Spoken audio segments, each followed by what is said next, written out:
Madden. Well, I'm feeling a little spicy again this season, so I'm bringing it back, baby. You can get 30% off your ride to the game with Hermes Worldwide for your entire season. All you have to do is mention the code PL30. Again, mention PL30 when you book your luxury transportation to Empower Field. And contact Hermes Worldwide at 303-577-7600 or visit ridehermes.com/DenverSports. Go Broncos! Hey, Mr. C, it's me. Well, I just picked up the ring. I actually went to Hellsberg. Thanks for that recommendation. Kate's gonna love that hers is from the same jeweler you got Mrs. C's ring from. They were so helpful throughout the whole process. They even knew your family by name, and the ring looks great. Anyways, I just couldn't wait to let you guys know. Call me back and wish me luck. Hellsberg, designed with care and craft since 1915. Shop in store or at hellsberg.com. Worried about market losses? If headlines are keeping you up at night, it's time to take control. Hi, I'm Jeff Jr. with Trajan Wealth, and I know you've worked hard to save. But in times like these, what if can turn into what now? If you're planning to retire or are in retirement, you need a strategy that helps protect your future. At Trajan Wealth, you can capture market gains, protect your account from losses, and guarantee income for life. Right now, you could receive a bonus of up to 30% or annual growth of up to 10% for retirement income. You heard me right. An upfront bonus of up to 30% or annual growth of up to 10%, all guaranteed to boost your lifetime income in retirement. Don't leave your future to chance. Plan with confidence. Call Trajan today at 720-405-3300. That's 720-405-3300. Annuity guarantees are based on the claims-paying ability of the issuing insurance company, DBA, in most states as Trajan Wealth Insurance Solutions. More than a few of our patients have talked to me about their first time, but it's not the first time you're probably thinking about. It's the first time that erectile dysfunction ruined the moment. This is Jeff for the Rocky Mountain Men's Clinic, and if you're over 50, it's likely you've had that first time yourself. But the good news is that if you're like most men, that first time can be the last time that ED impacts your sex life. At the Rocky Mountain Men's Clinic, we're experts in treating ED. We've treated tens of thousands of men using protocols with success rates well over 90%. And those treatments have, in most cases, made sex great again for both them and their partners. You could even find that you're performing like you haven't in years. So if ED has been affecting your intimacy, it's time to make the last time that happens, the last time that happens. For just $99, you'll receive blood work, a medical consult, and if medically advised, a test dose. And if that test dose doesn't work in the office, your visit is free. Call 720-440-7900 or go to RockyMountainMen'sClinic.com. We have 5 offices across the Front Range to serve you. Who wants the lowest rate for life? I do. Everyone does, but it's only U.S. Mortgages. Lock in a low rate today, and if rates fall in the future, we will redo your loan and lower your rate without any lender fees, including the appraisal. There's no limit to the number of times you can do this. Always have the lowest rate for life. Get our 475 5-year fixed rate, 5.89 APR. Call 303-LOW-RATE or online at usmloan.com. All loans subject to approval and change. See website for complete details. License number 392126. At 303 Law 4040, we know getting into an accident stinks, and so does getting worked over by the insurance company or even your slick-talking made-for-TV lawyer. So if we can help, just give us a call. 303 Law 4040. Save that number in your phone. You never know when you're going to need it. That's 303 Law 4040. I should have had Done Right do it. Don't be that person that says this after ordering your remodeling project. Hi folks, Dan Cicchini, owner of Done Right Kitchens and Baths, Windows and Doors. Simply put, we make people happy by being particular, just like you. 800-362-8370. It's the Great Pumpkin, Colorado. Rock Creek Farms Pumpkin Patch and Corn Maze is one of the oldest in Colorado, with acres of pumpkins to pick, miles of mazes, baked goods, and more. Get your tickets now at rockcreekfarm.com. KKFN and KKFN HD1 Longmont, Denver. You're listening to Denver Sports 104.3 The Fan. Welcome to Denver Sports Tonight, taking a look at the biggest stories in Denver sports. From your online home for the best opinions and information on the Broncos, Nuggets, Avalanche, Rockies, and more. DenverSports.com. On it is Denver Sports Tonight on this Wednesday night in the Mile High City. He's Dante Gomez. I'm Will Peterson. We will roll with you for the next hour on a busy day at Broncos Park. Powered by Common Spirit. Man, it feels like it's been forever since the Broncos have practiced here in the Mile High City, and it kind of has been. Weird schedule coming off Monday Night Football. They go to Philly.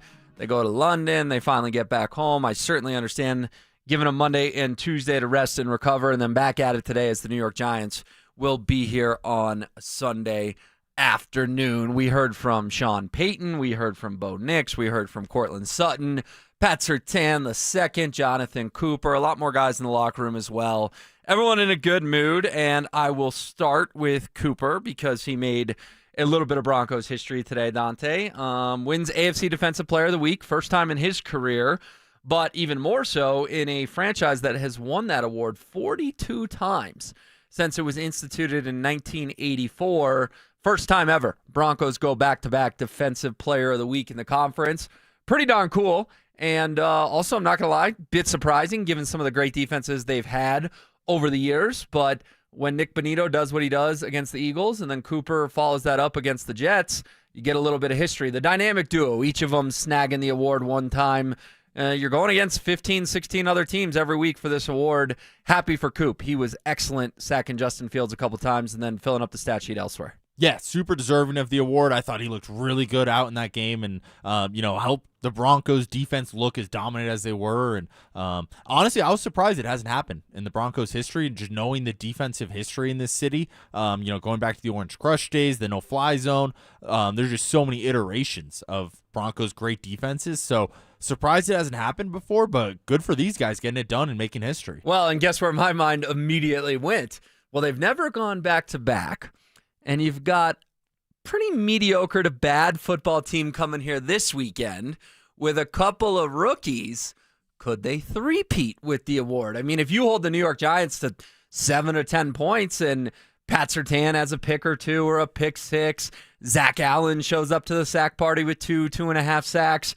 Heck, Bonito could do it again. Cooper could do it again. Hufanga could do it. Dre Greenlaw may or may not play. We'll get to that in a little bit. I know that's greedy, don't get me wrong, but I thought, well, if you're going to go 2 in a row, maybe the three-peat is in store for back-to-back-to-back AFC Defensive Players of the Week. I like the way your brain's thinking, but I'm going to correct you. I don't think the Giants are bad/mediocre. 2-1 with Jackson Dart. It's a winning football organization. I made the argument they probably have the best 2 wins in the NFL.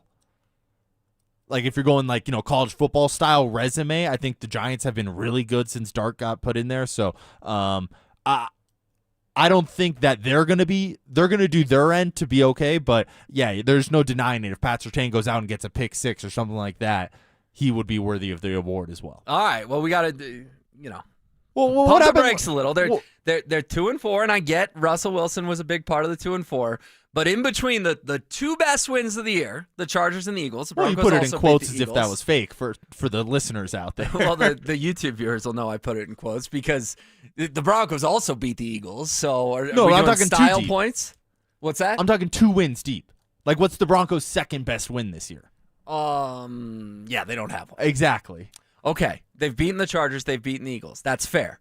You're glossing over what happened in between. They lost to a crap-tastic Saints team down in New Orleans, and I think that's what happens with rookies, right? You can hit your ceiling and have really nice wins, and you can lay eggs and have really bad losses. Saints may win, 3-4 games this year, and one of those is going to be over Jackson Dart and the Giants. Yeah, no, the Saints are probably going to have the number 1 overall pick come March or whenever the NFL the Jets draft is. or the Jets. Yeah, I think the Saints are worse, but we'll see how that plays out. Also, what happened last time you underestimated a Broncos opponent? Week 2. I'm not going to underestimate anyone, but the Giants are 2-4.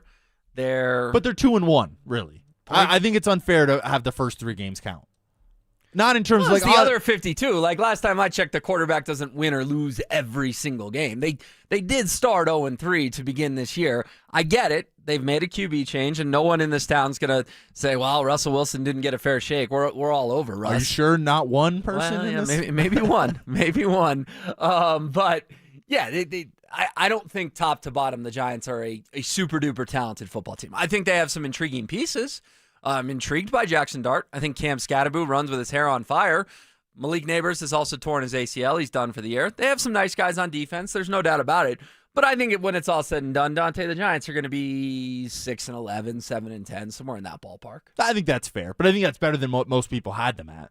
especially after you start 0-3. But even going into the year, the expectations were very low. So I think they're going to overachieve on the season, but I don't know if that means they're going to be a playoff team or anything like that. Well, it looks like they've got a guy in Dart. I'll agree with you there that he certainly, I know a lot of people were mad he was drafted over Shedeur Sanders, and we're waiting for Shedeur to get his fair shake at one point or another. He didn't do himself a ton of favors, still isn't doing himself a ton of favors, but I don't think, with hindsight being 2020, that Dart over Shedeur was some ridiculous reach by the Giants. They got a dude. He can play QB for sure. But that said, based on what they did in New Orleans, those 2 wins you cited were both in MetLife, East Rutherford. We'll see how they travel out here to Empower Field at Mile High. And if the Broncos treat them like they treat the Bengals and walk away with a big-time win where the New York Giants score in single digits, I think back-to-back AFC Defensive Players of the Week is in play. Let's just put it that way.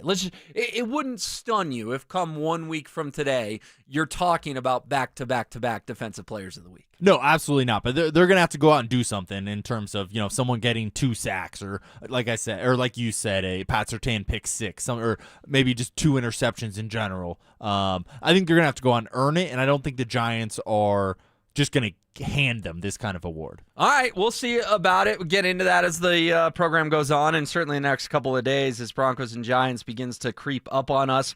Some other news from today, though, and I think even though I began with Cooper, this is the biggest headline. Dre Greenlaw returns to practice for the Broncos. It's certainly a big boost. There's no doubt about it. They have opened his 21-day window to be activated from IR. Remember, they didn't put him on IR to begin the year. We all sort of questioned that, and then a couple weeks in, they changed their mind and said, yep, we're going to sit him for 4. Well, the good news is today was the first day he was eligible. He was out there. Sean Payton was super grumpy, did not want to talk about Dre Greenlaw at all today. Here's a little bit of that. These are the hypotheticals, right? I love them. No, I can't say anything about injury. He practiced today.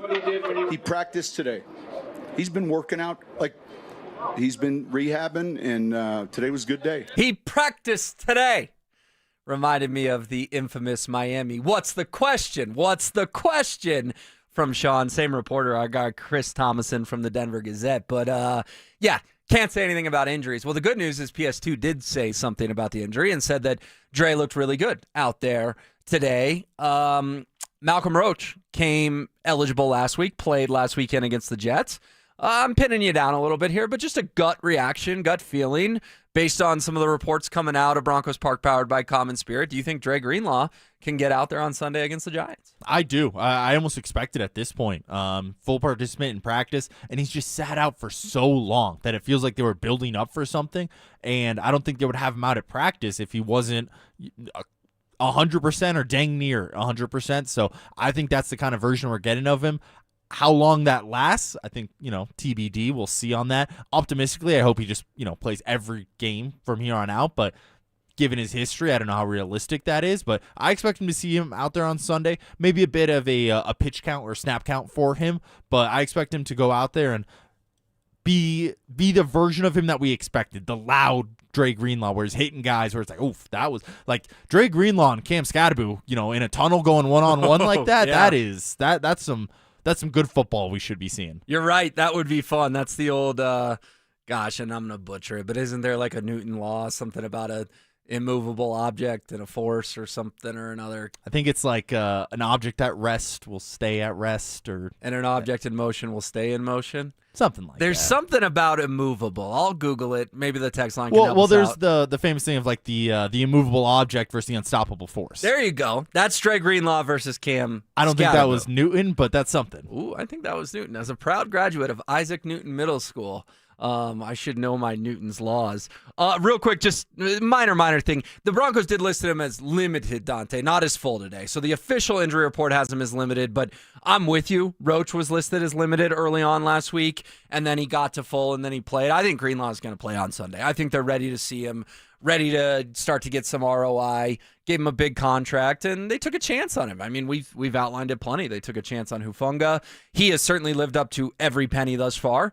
They took a chance on Ingram. Well, fourth quarter on in Philly, he's starting to live up to it. And they took a chance on Greenlaw. Hopefully he's good as well. A couple other notes from the injury report. Jonah Ellis gets another DNP today. Okay, that's going to officially be on my radar. Didn't practice at all for the Jets game in London and doesn't practice today. And then Jonathan Cooper also limited with a quad as well. Not worried about that. He was getting a ton of praise. They put him at the podium today, rightfully so, for his award. I think Coop should be okay. Everyone else full. Nick Bonito, Alex Singleton, the only other guys listed. But the thing about this Broncos team right now isn't the defense, because we could sit here and heap praise on the defense all night long. It's the offense. And I wanted to hear from Sean Payton today about the offense. And he got asked, I thought, a very fair question. The slogs that the offense is having, right? 3 horrible quarters against Philly, very good fourth quarter. Pretty nice first quarter against the Jets outside of the Troy Franklin fumble. Terrible final 3 quarters on offense. Sean got asked about how do you sort of stop these periods of time where you just can't move the football at all. Listen, I think it's something that we've got to have a heightened awareness to, and the attention to detail, and it's the little things. It's reducing in the plan. That has to happen fast. I thought the key to that answer, and I wrote about that this afternoon at DenverSports.com, was it has to happen fast. Sean himself is starting to get the urgency here. I mean, and he chatted about it today, but they had a sequence against the Jets, Dante, where they handed the ball to a fullback on 3rd and 10. It's like, if that's not waving the white flag on a possession, I don't know what is. And he explained it, well, they checked into a pressure look, whatever, yada, yada, yada. But the offense has got to get going. Like, it's October 15th. The next time you play will be, let's call it late October, at the very least mid to late October. It's time, man. We've been talking about this since the middle of July. The offense has got to start going. Yeah, absolutely. And I think that was a very important part of it. To me, it was almost like assumed that it's time and we got to get it going quickly. I took more away from him saying, I think he said something about getting reduced in there. And to me, that means, hey, maybe we're not going to see as many personnel changes. Maybe we're not going to see him get, as cute on some of the play calls with a Marvin Mims run or a Jaleel McLaughlin screen in a big moment. So I think maybe it's more of, getting to your bread and butter and doing that more often than trying to do all these exotic things that Sean's tried to do so far this season. Yeah, good ears by you. He said, quote, it's reducing in the plan. So read into that what you will, but I actually heard it the same way you did when I was watching live earlier today, that it's maybe we're throwing too much at these guys. And sometimes in life and in football, simpler is frankly better. Exactly. Yeah, that's exactly, took the words out of my mouth. Make it more simple, the way that we've seen it when they do go tempo. And because when you go tempo, that really simplifies the offense and simplifies the defense on the other side for the Broncos and Bo Nix. So I think we're gonna, knock on wood, see a simplified version of this offense. And like I said, not as many personnel changes, maybe not any designed plays for Jaleel McLaughlin or a designed run for Mims, Ingram had a design run too, and I think he actually got like 6 or 7 yards. But you don't really think of Evan Ingram as a burner on jet sweeps, right? Exactly. Yes. Exactly what I'm talking about, where it's just like, hey, you don't really need to do that. Like, Ingram was a great target in the first half of that football game, picking up key yards in key situations, and it just felt unnecessary, I think is a good way of putting it. Yeah, on the RamosLaw.com text line 303-713-1043. The 9935 says, Will, please don't overlook them like you did the Colts. Yeah, I'm done with the overlooking thing. Overlooked the Colts, that burned me. Overlooked the Jets, that nearly burned me. So I have heeded your advice, texter. You're not the only one saying that. Not going to overlook anyone. 7722 says, did you really just say that the Denver Broncos beating the Cincinnati Bengals was a big-time win? No, neither of us said that. I said their only big-time win this year was beating the Eagles. Maybe if you heard me wrong, I said they won big over the Bengals because they won by 25 points. But I was talking about the margin of victory, not the opponent. Certainly, if that had been Joe Burrow, it would have been notable. But we all know the Bengals are a lot different team without one of the best quarterbacks in the NFL. The 8224 says it is the second of Newton's laws of physics where both of those things cannot exist and unstoppable force can exist if there's an immovable object and vice versa. All right. Appreciate the physics lesson. That's actually what I was looking for. And yes, Dre Greenlaw and Cam Scatteraboo could be that this weekend. The other thing for the Broncos, and I know the Drive has done a great job outlining this, but it's the penalties. And they're just driving us nuts as a fan base. And quite frankly, I think they're driving the head coach a little bit nuts too. Here was Sean Payton today about all the penalties the Broncos take. And I thought he took a lot of accountability. You have to look internally first all right, are we doing too much? How do we reduce the variables? And then are there repeat offenders, and so obviously we've got to address it during practice if we see it. In other words, if it continues to happen, then, as a coach or a teacher, we've not done a good enough job addressing it. And so, we understand its significance. So I was doing some homework on this today. The Broncos have 49 penalties that have counted against them this year, so been accepted by the other team. 49. You want to take a wild guess where that ranks in the NFL? 49 penalties through 6 games. Quick math on that. What? 8 penalties a game accepted against the Broncos? I mean, it's got to be top 3. I'm going to go second. Yeah, it's very close. It's tied 4th. New England's got 54. Jacksonville's got 52. New Orleans has 50. And the Broncos, and ironically, the Giants both have 49. So it's just not good at all. And then those yards against, Denver is at 448. What your guess would be spot on, is second in the league. Only only the Giants more with 470. So if you don't like flags, which most of us don't, buckle up. Sunday could be a flag fest between the two teams in this league that have the most yards against them. What did you think of Sean's answer there, sort of talking about, hey, maybe we're not teaching it well enough. Maybe we're not coaching it well enough. We got to stop it and practice more. The penalty thing, if it happens the first week, 2 weeks, I think some of it can be forgiven, but they're still just getting flagged far too many times for this point in the season. Yeah, absolutely. I like that he took ownership over it. The famous quote is either you're coaching it or you're allowing it to happen, and he's taking ownership over that. He's allowing it to happen, and I've seen Sean, through training camp and whatnot. He can be a very hands-on coach with some of this stuff, and I expect that he was very hands-on when it comes to penalties this week in Broncos practice. Yeah, and even like the sequence last week with the Pat Bryant lining up off sides, and then Matt Pert gets the penalty, and all of a sudden you're just moving backwards. You just can't have those things. Like, you just got to be cleaner, more attention to detail. I know Luke Wattenberg's had some tough flags against him, and I think Sean sort of defended Luke Wattenberg as like, well, we've worked on that. We've talked to the league about it. You can't defend Pat Bryant just lining up in the neutral zone. I mean, that's just basic. Check your feet, check where the ref is, don't line up in the neutral zone. They teach that to middle school football players. I don't know what it is about this team because they're a good football team. They have a lot of good players. I think they have leaders in the room, but to me, penalties equals lack of mental sharpness, if that makes sense. Lack of focus, almost.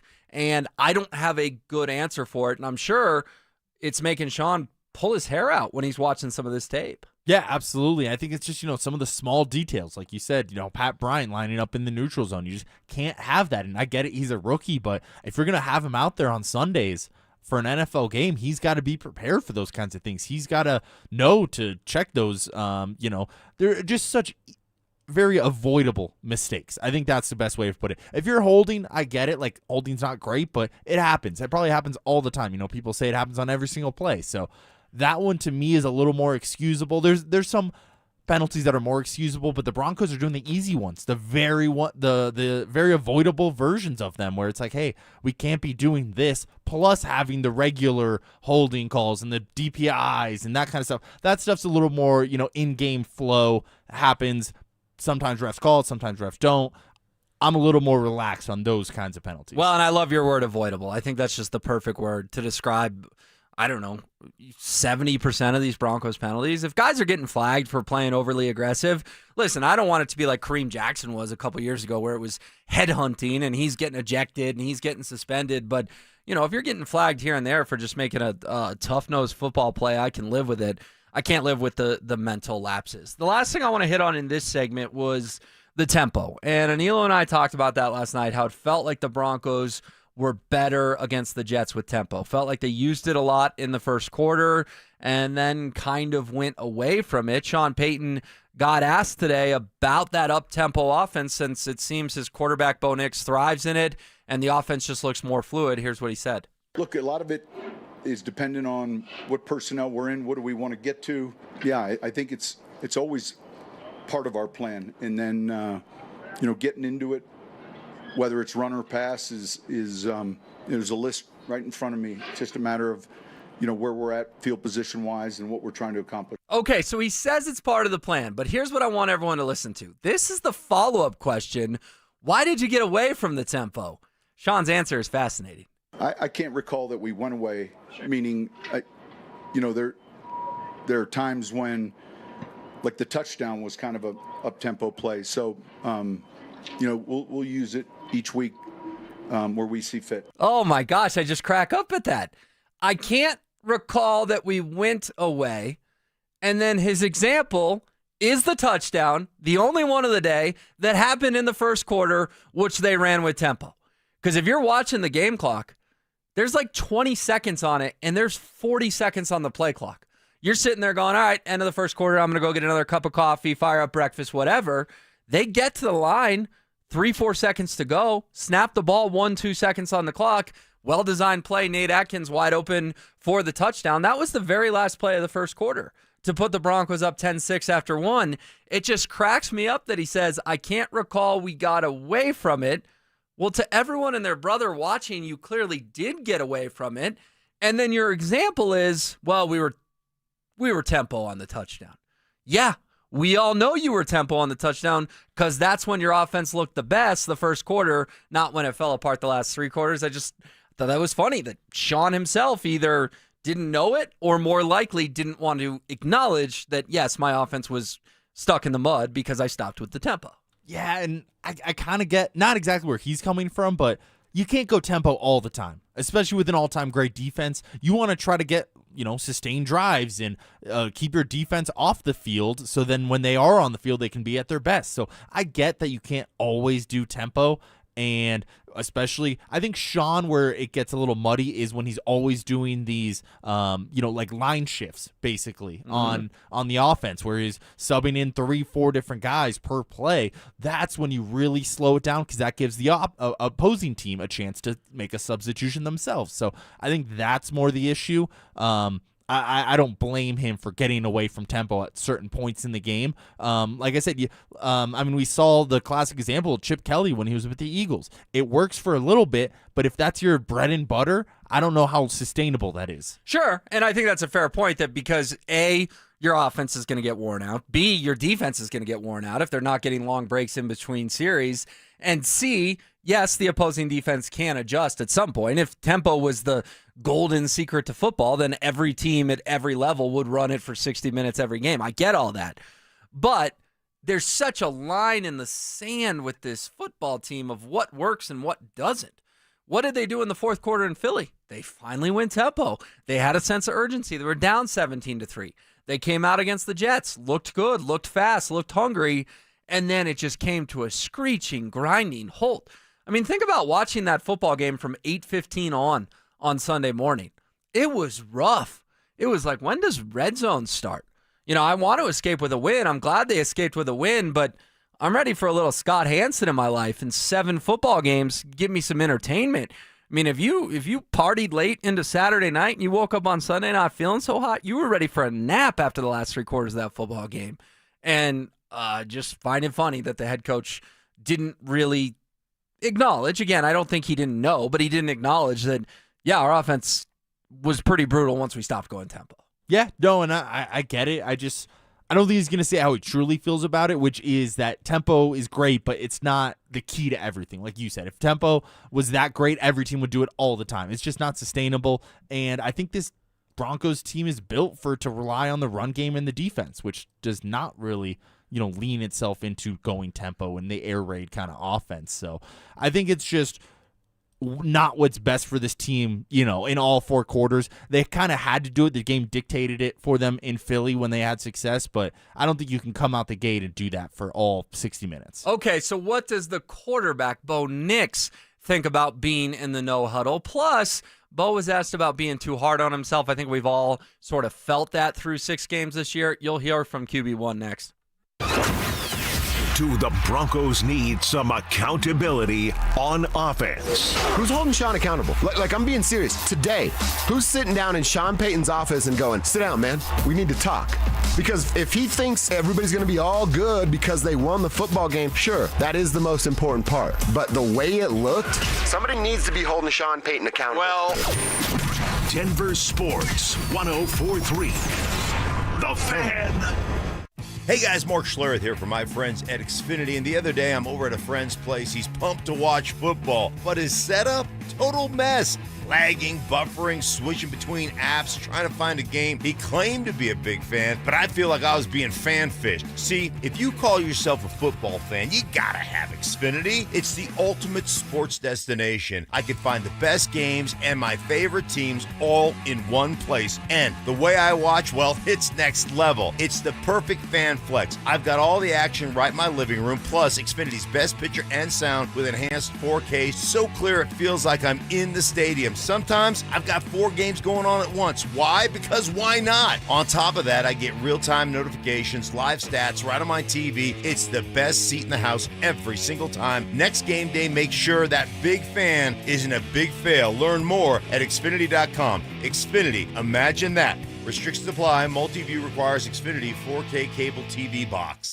Join Denver Sports 104.3 The Fan and Modelo at Mile High Station on Sunday, October 19th from noon to 2:05 p.m. for the Fan Football pregame show. Get your head in the game with orange and blue face painting and Modelo. Modelo, brewed for full-time fans. Upgrade your hunting arsenal with premium brands at great prices during the Shields Hunting Sale event happening now through October 19th. Scope out savings on your favorite brands in camo, rifles, ammunition, and so much more. Like $200 off the Sitka Fanatic jacket and up to $500 off the Leupold VX5 HD rifle scope. Join the community of hunters who trust Shields experts to outfit their adventures and get more bang for your buck now through October 19th at Shields. The right financial strategies can make a huge difference, especially if you're nearing retirement. Adam Mueller talks retirement strategies with Mile High Money. Saturday mornings at 8 on Denver Sports 104.3 The Fan. It matters who your lawyer is. At Berg Simpson, we truly care about the quality of work we do, that fair compensation is given, and that our clients are getting the best possible representation. We're proud of that, and it shows. If you've been injured, call Berg Simpson for free now at 303-790-2525. 303-790-2525. BergSimpson.com. Good lawyers changing lives. It's not just a slogan, it's who we are. Have you gone 3 years or more without filing your taxes? You're not alone. And more importantly, you're not out of options. Join Todd from Advanced Tax Solutions for a free online workshop Tuesday, October 21st at 5:30 p.m. Todd will tackle the tough questions you've been afraid to ask. Can you still get a refund if you file late? What if the IRS filed returns for you and you didn't even know? How far back do you really need to file? What happens if you've moved and missed critical IRS notices? What does the IRS do to tax protesters? And the big one, could you actually go to jail? With Todd Whalen, you're getting a CPA enrolled agent and certified tax resolution specialist with over 30 years of experience helping individuals resolve serious IRS problems. To sign up for the free masterclass, visit advancedtaxsolutions.com/thefan or call at 303-753-6040, 303-753-6040, Advanced Tax Solutions. Payton Manning here. Throughout my football career, staying healthy was a big priority, but bumps, bruises, and injuries were part of the game. And for me, it's not just the clinical excellence and expertise that sets a medical team apart. It's also the compassion, kindness, and empathy they show. At Common Spirit Health, healing is quality care and human kindness. And my friends at Common Spirit are teaming up with their partners to spread human kindness and create healthy communities. Common Spirit Health. Hello, human kindness. Hey guys, boy Stink here today about my long-term buddy Troy Hansford. And if you're thinking about selling your house for any reason, now might be the time to sell, still get top dollar. Believe it or not, my guy Troy is still offering his $5,000 guarantee. What is it, you ask? Well, if he can't sell your house at your price on your timeline that you agree upon beforehand, bam, gonna cut you a check for $5,000. Who else makes the offer? Nobody I've ever heard of. And he makes that offer because he continues to spend a ton of money marketing his listings, has about 100 families approved and ready to buy right now. And if for any reason you need to sell right away, Troy can buy your house, all cash, and he can close in as little as 7 days. You have a house to sell, Troy probably has that perfect buyer for you right now, waiting for you to pick up the phone and to call him. Call Troy, get your home sold for the most money. That's 720-900-4433, 720-900-4433. Troy Hansford of RE/MAX Professionals, a Colorado licensed broker. Some restrictions do apply. Want to sell your house? Then call my buddy Troy, 720-900-4433. It's Denver Sports Tonight on Denver Sports Station 104.3 The Fan. Always love getting reaction on the Ramosla.com. Text line 303-713-1043. 1826 says the offense is going to struggle again, fellas. It's not going to get fixed in 1 week. We need to trade some players near the deadline. I'm actually with you. I don't think we need to trade players, but I agree with the gist of your text. I think the Broncos need to acquire players, specifically skill position players. Wide receiver, number one on my list, and I would be fine with giving up draft picks. Anilo and I talked a lot about that last night. I heard the morning show jumping onto the Jalen Waddle train today. Oh, my gosh. You should have heard how excited Brandon Stokely was when Mike Evans brought up Jalen Waddle. Stokes said, and I'm curious your thoughts on this, Dante. Stokes said, Jalen Waddle for a first-round pick, done, signed, sealed, deliver. I have no problem with it.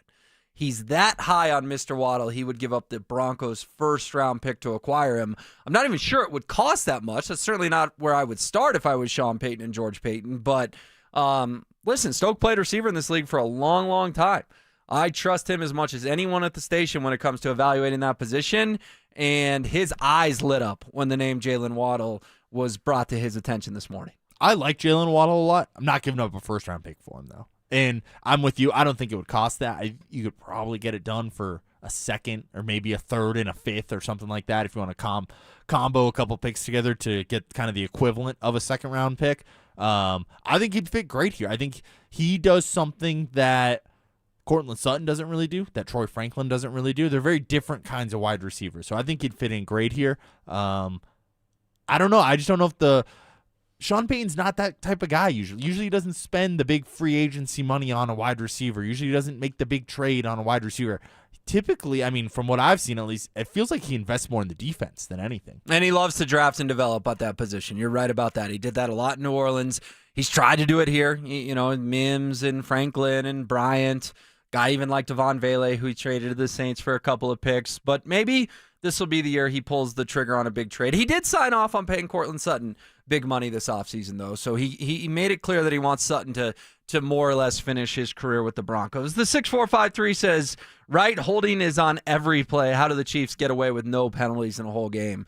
Yeah, you're preaching to the choir, my friend. I don't get that one at all. I saw a good tweet today. Hey, it was fun while it lasted. 5 games of the Chiefs on a level playing field with everyone else. They go 2-3. And then anyone who watched Sunday Night Football, that was a frustrating one, certainly, against the Lions. The 8727, it's not just tempo. He's just overcomplicating play calling for no reason. That's from Ryan.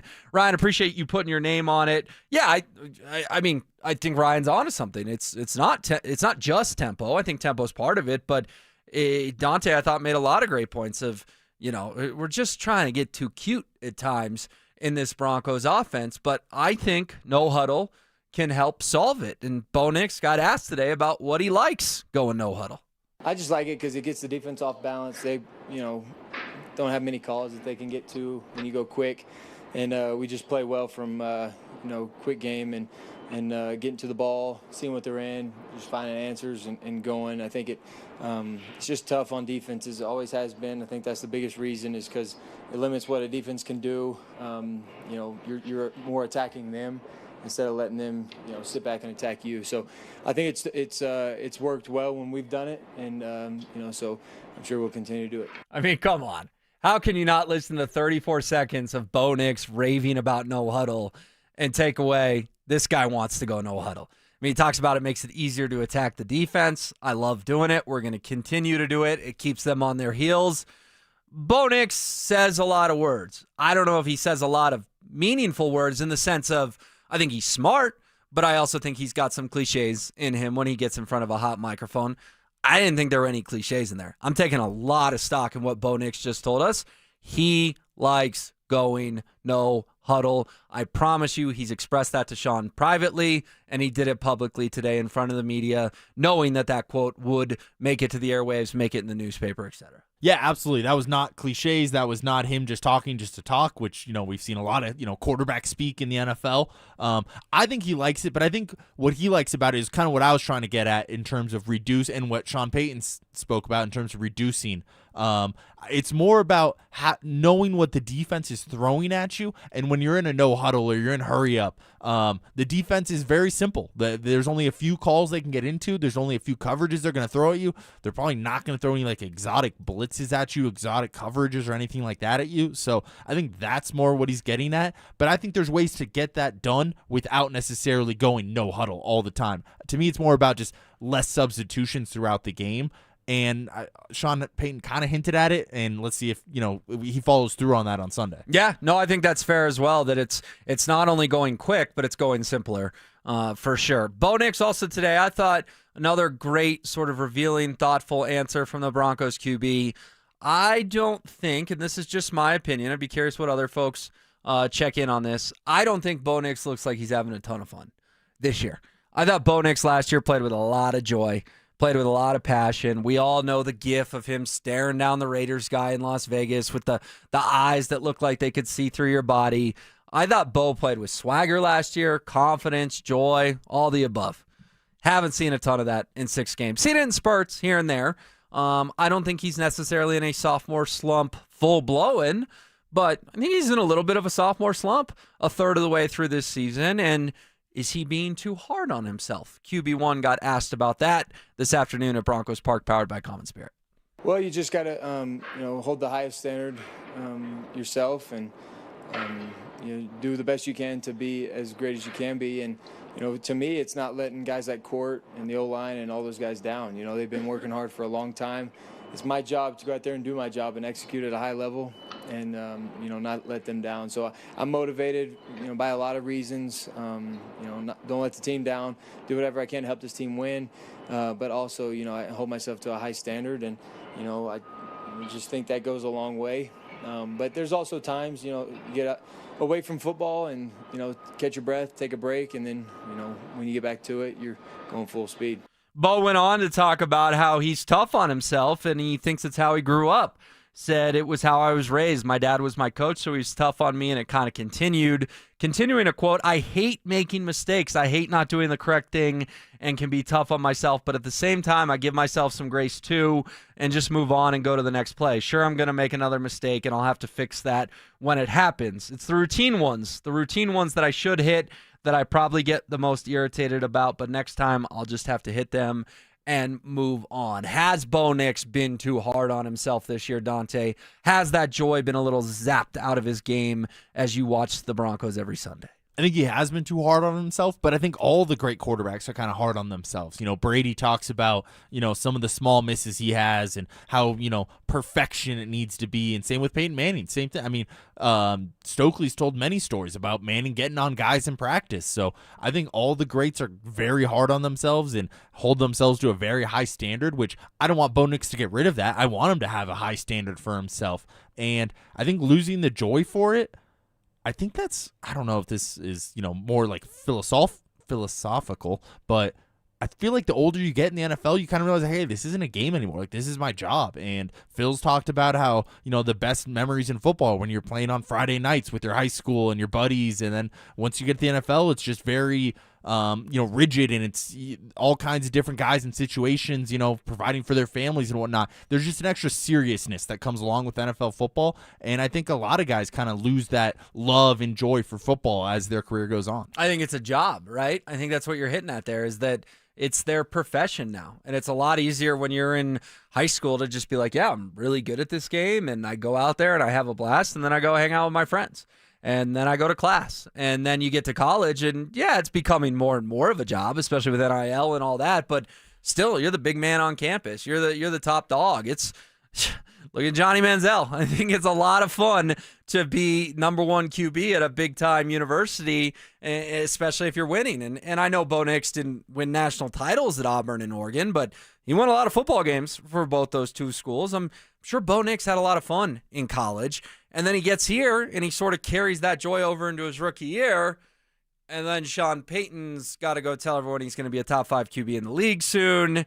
And I think Bo is playing like a guy who's trying to be a top 5 QB in the league rather than just playing like Bo Nix. Absolutely. But, I mean, there's a reason you don't see a 10-year vet play like the way Cam Scatterboot does, where that joy and just that genuine love for the game, it kind of gets, zapped out of you as your career goes on. You realize it is more of a job. So hopefully not hopefully, but I think the Sean Payton comments maybe accelerated that process of Bo Nix kind of not finding as much joy in it. But I think you can find joy in football in a different way almost, versus maybe it's not like, oh, it's me going out there with my buddies and winning every game, but you can find joy in the process of it. Like Tom Brady spoke about it. It's like, no, like I still loved going out there. It's just a different kind of love for the game. Yeah, and even, Scotty Scheffler famously spoke about it this summer of like, yeah, it's fun, but I hoist the trophy, I kiss my wife, I hug my kid, and then I just try to do it again. Yeah, Josh Allen had a quote on it, like there's more to life than football. Oh, yeah, Bills fans didn't take too kindly to that one. Now that he's married, he's like, well, there's more to life than football. They're like, dude, get us one Super Bowl, and then you can say there's more to life than football. But yeah, Gabe Landeskog even spoke about that this summer of like, we won the cup, it was awesome, and then I was hurt for 3 years. I don't think Gabe Landeskog had a ton of joy in his life over the last 3 years. Yes, he's rich, he's famous, he's handsome, all the above, but he's still a human being, and Bo Nix is still a human being trying to navigate his way through this thing. All right, coming up next, very, very interesting list from our guy Jake Shapiro. The 5 worst seasons in Denver sports history. Where did the pathetic Colorado Rockies of 2025 check in? Plus, it's an 18-year anniversary of something very special. We'll tell you each on the other side. As he works into his sophomore season, is Bo Nix being graded too harshly? It's not his fault who's on the schedule. That's why everybody wants to move the goalpost. Oh, you got to win 1-score games. All right, he did. Well, it was against the Jets. How many qualifiers are you going to give? Like, give the guy a little bit of credit and stop with the damn qualifiers every time he does something you say he couldn't do. That's what drives me crazy. Yeah. You move the goalpost every single week. Denver Sports 104.3. The Fan. So my mother is thinking of switching from Verizon to Pure Talk, but she's worried the deal sounds too good to be true. Michael, she said, how can those Pure Talk people offer me the same basic service as Verizon for so much less money? I said, Ma, go ask Google how much Verizon spends on advertising and promotions. A few seconds later, my mother said, oh my goodness, $12 billion a year? That must be a typo. I'll tell you what I told my mom. It's not a typo. Verizon spends $12 billion a year on advertising and promotions, and their customers are paying for it. Well, Pure Talk doesn't spend that kind of money on commercials. Trust me, I would know. That's why they can offer you and my mother unlimited talk, text, and plenty of data on a crazy fast 5G network for just $25 a month. And if you're a business owner, you could really save a fortune. Dial pound 250, say the words Mike Rowe, and you'll get an additional 50% off your first month. That's pound 250 Mike Rowe. Pure Talk. Everything you need and nothing you don't. Hi, I'm Chef Franklin Becker. You know the jingle. Now discover the facts about Ozempic, a GLP-1. There's only one FDA-approved Ozempic made by Novo Nordisk. Learn about the real thing. Talk to your healthcare professional today. Call 1-833-OZEMPIC or visit Ozempic.com to view the medication guide and to learn more about Ozempic. Semaglutide injection 0.5, 1, and 2 milligrams.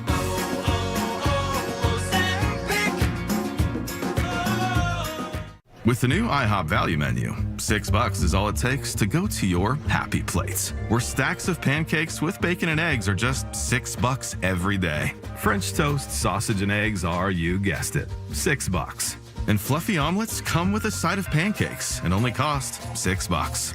Go to your happy plates every day at IHOP. $7 in some locations. Available every day for a limited time at participating restaurants in the U.S. Hours may vary. No substitutions. Not valid with other discounts or promotions. Prices may vary. More than a few of our patients have talked to me about their first time, but it's not the first time you're probably thinking about. It's the first time that erectile dysfunction ruined the moment. This is Jeff for the Rocky Mountain Men's Clinic, and if you're over 50, it's likely you've had that first time yourself. But the good news is that if you're like most men, that first time can be the last time that ED impacts your sex life. At the Rocky Mountain Men's Clinic, we're experts in treating ED. We've treated tens of thousands of men using protocols with success rates well over 90%. And those treatments have, in most cases, made sex great again for both them and their partners. You could even find that you're performing like you haven't in years. So if ED has been affecting your intimacy, it's time to make the last time that happens the last time that happens. For just $99, you'll receive blood work, a medical consult, and if medically advised, a test dose. And if that test dose doesn't work in the office, your visit is free. Call 720-440-7900 or go to RockyMountainMen'sClinic.com.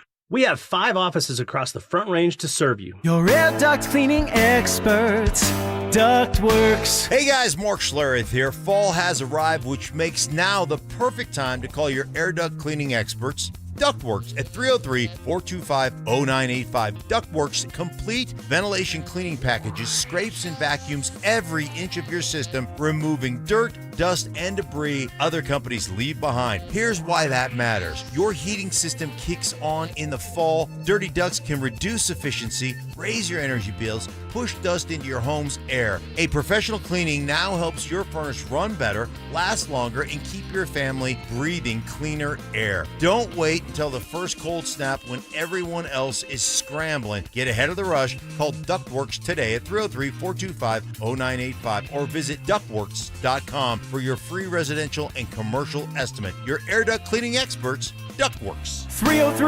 303-425-0985.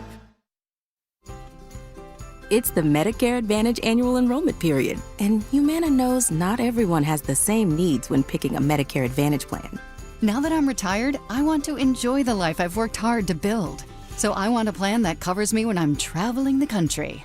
Humana has a plan for that. As a veteran, I want a plan that fills in the gaps my VA coverage doesn't provide, like dental care. Humana has a plan for that. I feel good about my health. I just want care and coverage with predictable costs. No surprises. Humana has a plan for that. With a Humana Medicare Advantage plan, you get coverage and benefits that focus on what matters most to you. Learn more at gethumana.com. Humana, a more human way to healthcare. Humana is a Medicare Advantage HMO and PPO organization with a Medicare contract. Enrollment in any Humana plan depends on contract renewal.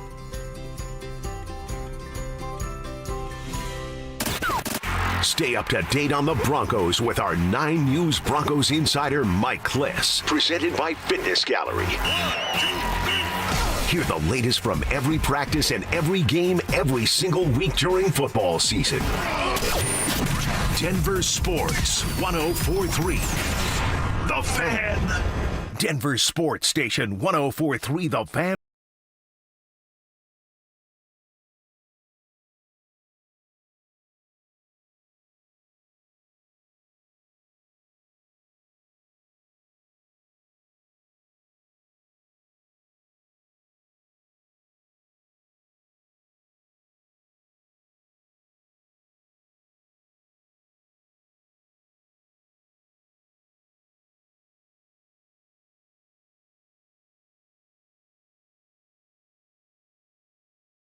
Talking about Dante and I's conversation, Bo Nix maybe not having as much fun.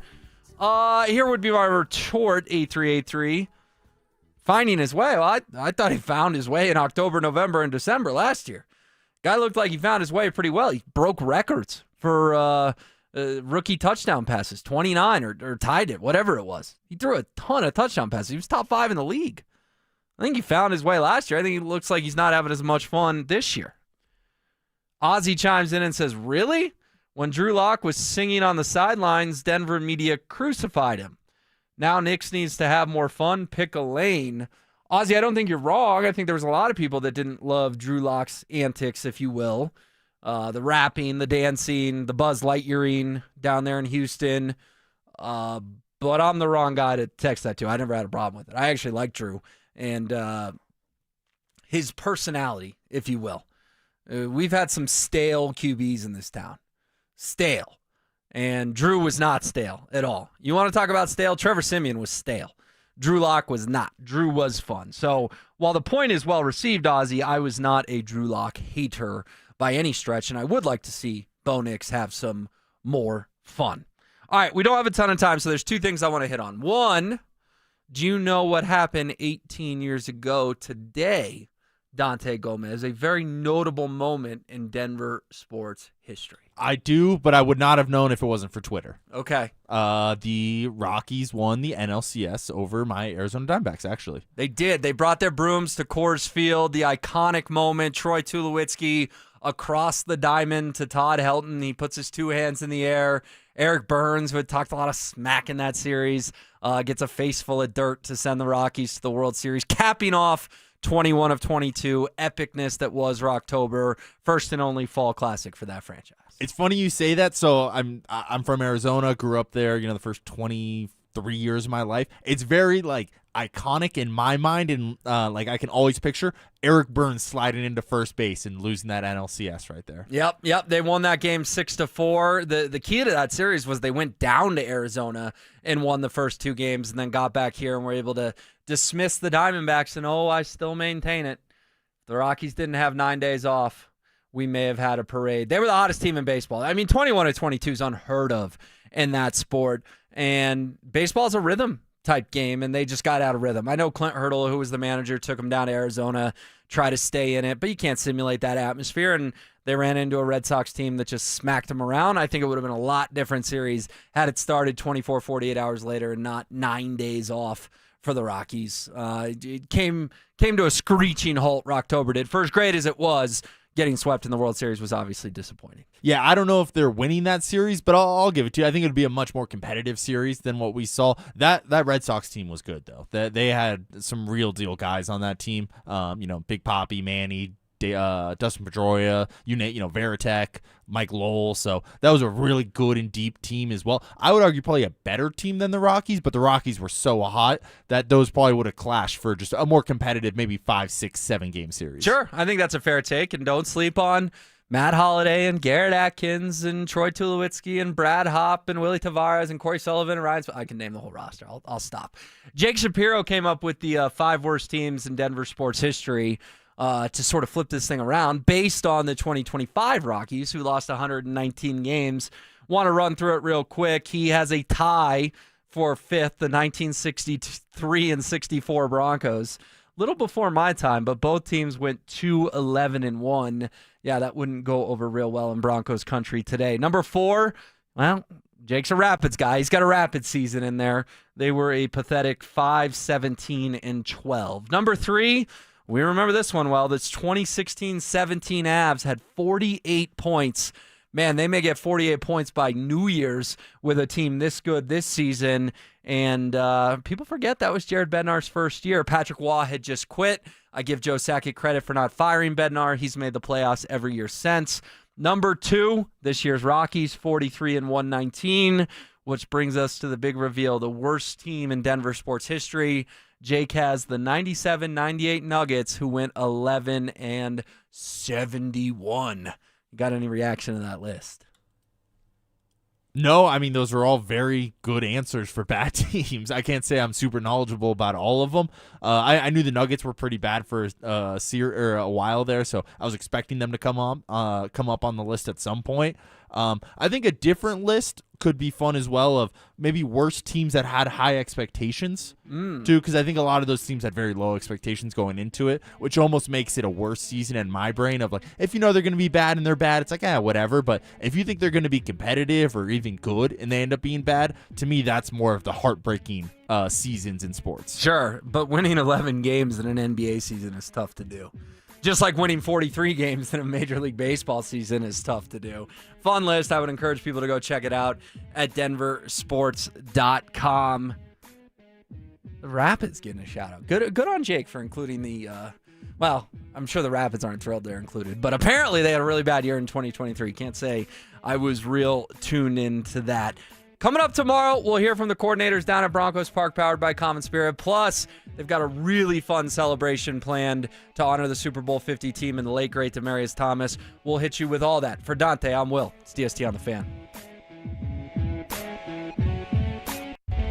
Did the Broncos defense just send a message to the rest of the NFL? The defense was special. And this is what I thought we would see from the defense. I thought they had a chance to be special, and they showed it yesterday.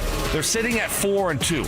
I'm not going to be too negative here. Broncos got to win, and that defense was special. Denver Sports 104.3. The Fan. Brandon Stokel here from my team, ROX Rocks Heating and Air. Do you need a new furnace, air conditioner, or heat pump? ROX Rocks Heating and Air makes it incredibly easy with their new, free, no obligation online heating and cooling quote. It takes less than 5 minutes and gives you options instantly. No calls, no waiting, and transparent pricing. Only at ROX Rocks Heating and Air. Now play that jingle. HVAC service, installation, repair. ROX Rocks Heating and Air. Are joint pain or injuries keeping you from living your best life? I'm Dr. Joel Cherdak with Denver Regenerative Medicine. We don't believe in one size fits all. Instead, we create personalized stem cell treatment plans using your own stem cells or donor cells to help regenerate joints, repair torn muscles and ligaments, and restore mobility. For a limited time, get 10% off through October. Don't wait. Book your free consultation now at denverregen.com. That's denverregen.com. If you love to travel, Capital One has a rewards credit card that's perfect for you. With the Capital One Venture X card, you earn unlimited double miles on everything you buy. Plus, you get premium benefits at a collection of luxury hotels when you book on Capital One Travel. And with Venture X, you get access to over 1,000 airport lounges worldwide. Open up a world of travel possibilities with the Capital One Venture X card. What's in your wallet? Terms apply. Lounge access is subject to change. See CapitalOne.com for details. This is the story of the one. As a custodial supervisor at a high school, he knows that during cold and flu season, germs spread fast. It's why he partners with Grainger to stay fully stocked on the products and supplies he needs, from tissues to disinfectants to floor scrubbers. All so that he can help students, staff, and teachers stay healthy and focused. Call 1-800-GRAINGER, click Grainger.com, or just stop by.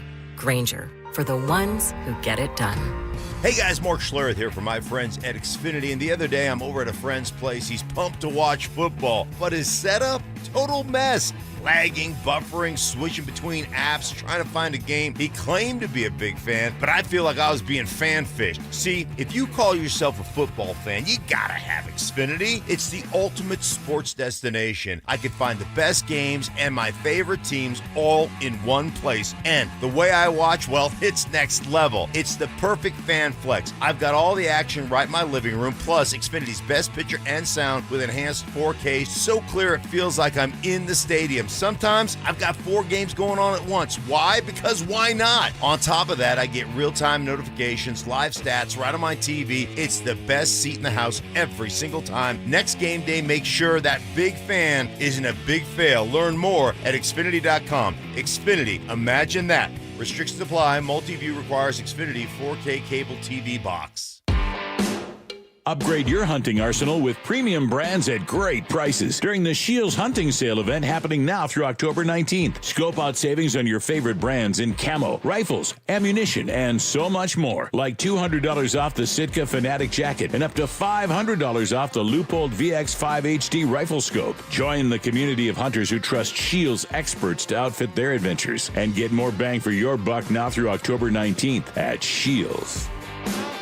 1-877 Cards for Kids.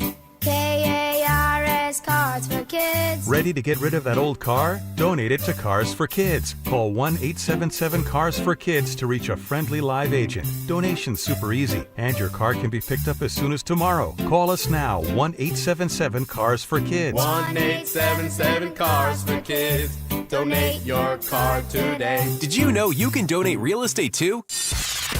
The Stokely and Evans with Mark Schlereth podcast is brought to you by Xfinity. Introducing the 5-year price guarantee. One consistent internet price for the next 5 years guaranteed. Denver Sports 104.3. The Fan. KKFN and KKFN HD1 Longmont, Denver. You're listening to Denver Sports 104.3. The Fan. I'm Ed Benkin. It has been an eventful start to Game 3 of the ALCS. The Mariners, who came into this game with a 2-0 lead in the series, scored 2 runs in the first, but the Blue Jays have come back in a big way. A 5-run